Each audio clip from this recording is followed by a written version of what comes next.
Big Finish here is a man that is always a joy to have on premise. And he brings the final E of the equation, eats, to the table. Probably the one we know most about with oysters. But it's about sustainability. And I don't know of another man who's more joyous to be around, but more dedicated to sustainability and local farms and healthy food and giving back than Chef Art Smith. Art has come on in to speak with us today. You may know of his records. He's Oprah's chef and President Obama's chef, and Art travels the world, and we were lucky that he was finally in country for this. But he's come to speak about sustainability, and I'm hoping he's going to speak about his reunion school that he has out in Madison, because this is the ultimate in sustainability, teaching new generations how to cook and how to best maximize what we have locally. So please, help me welcoming Chef Art Smith.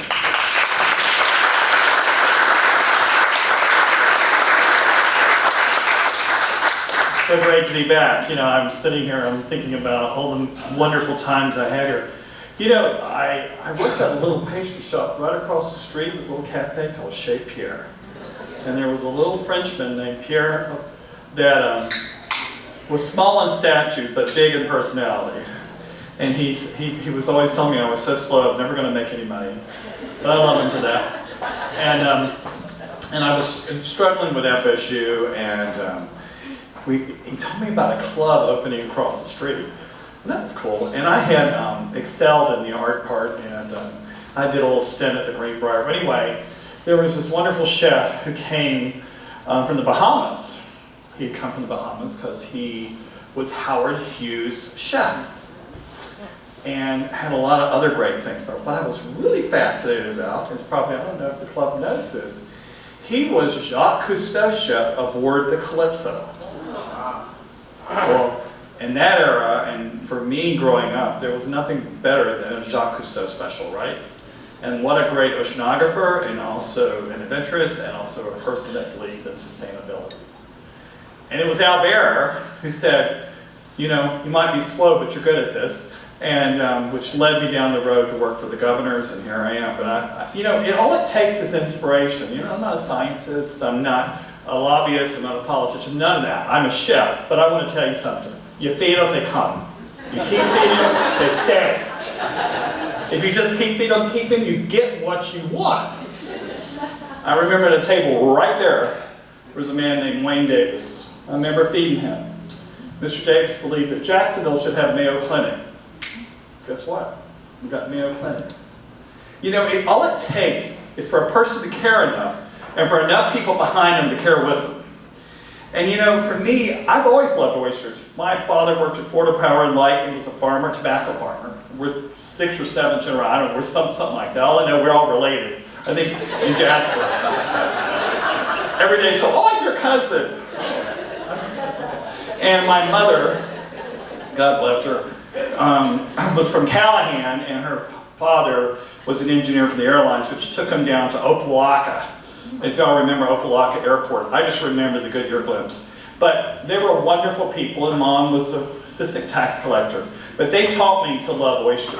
I remember them holding them up and putting them in my mouth, and I remember the wonderful salty flavor, and they were so delicious. And as my career expanded with the governor, we used to serve just bushels and bushels of oysters, and because it was just so inexpensive in those days. Now I'm thinking like I can't believe, but we just had the most incredible time. And with my upbringing in Florida, it's taken me a lot of places in the world. I have taken Bradleyville grits to every corner of the earth.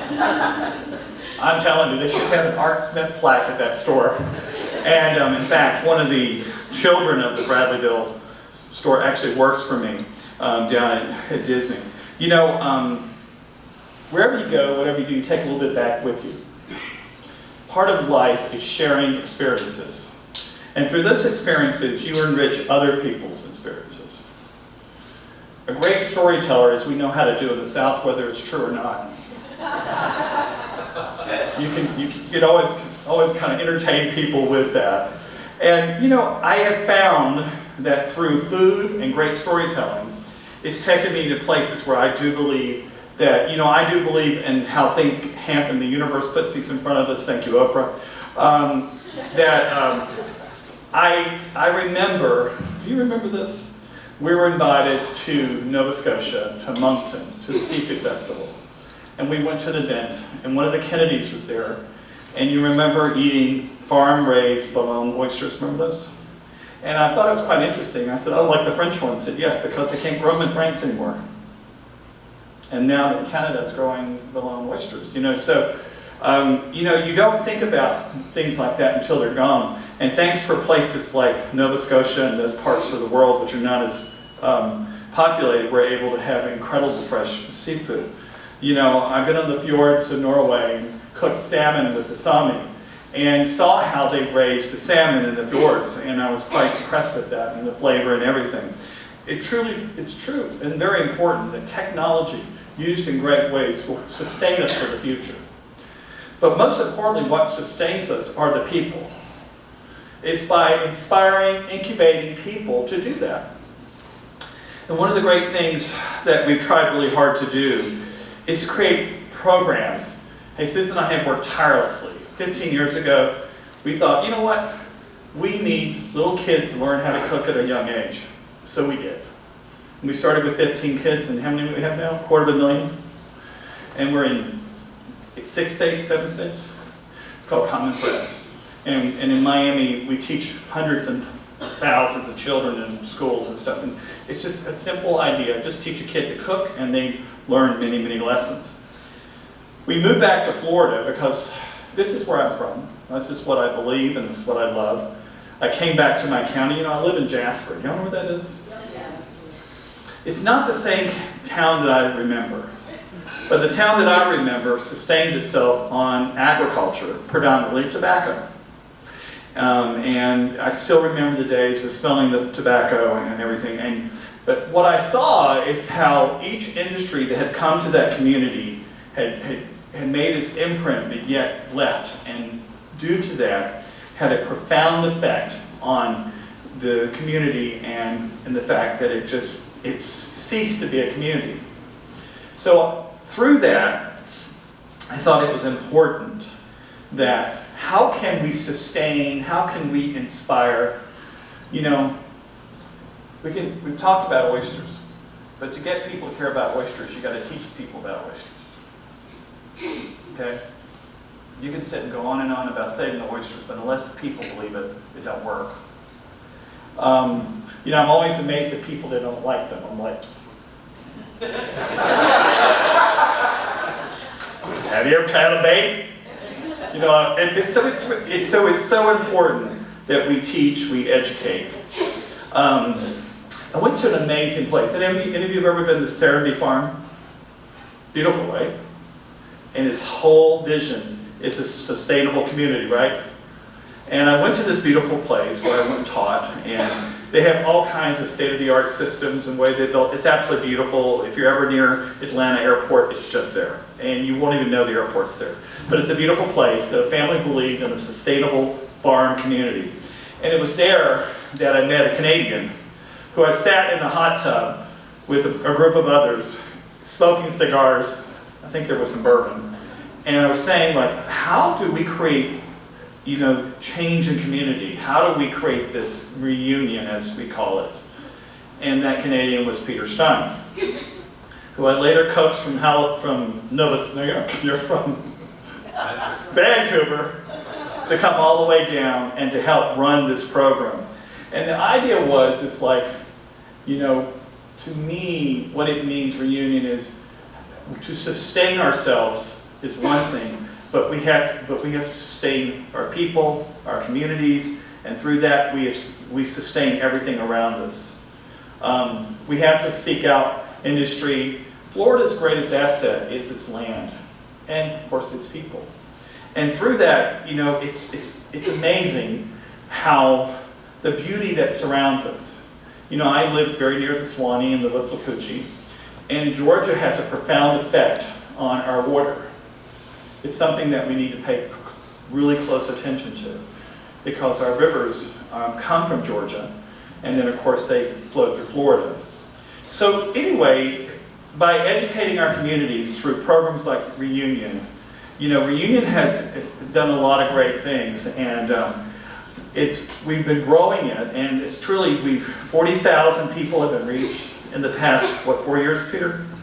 Over $500,000 medical costs have been saved because of enriching educational program. Because the best, as another dear friend of mine said, if you want to save people, educate them. 4,000 plus multicultural conversations were started and 2,000 plus student hours taught. I think, living in a state that's the fastest growing state in the Union, we as Floridians need to stand guard and protect our beautiful state for generations to come and more. And that means keeping our communities restored and its people. And I'm very happy to say, you heard the news yesterday, right, about the land of Mouseland, that my friend Bob Iger has stepped down and Bob Chapek is taking over. And Bob Chapek is a proud Key Wester. And I was talking to him, I said, you must be a big deal to fly from California. He said, no, I come to Florida because I love Key West. I said, well, you must love the fish. I said, I love that too. But he spoke passionately about living in Key West, and I'm friendly with the Pennicamp family, and what that family did with the coral reef, and also they did with the Everglades and things of that sort. We have this beautiful resource that we must protect. And remember, that all relates to the oyster. Protecting our waterways, keeping our waterways clean, it's amazing how this all connected, and it's truly, and the only way that we can keep our oysters in our water clean, our people fully informed, is education. And most importantly, I believe, there ain't angry people, just hungry people. So if you want to get your point across, feed them. God bless you, and understand the importance of this. And I just want you to know it's indeed a pleasure to be back here in Tallahassee at the Governor's Club, at this great institution, that many great things have happened right here to help the great state of Florida. Thank you very much, and the team of the Governor's Club. Thank you.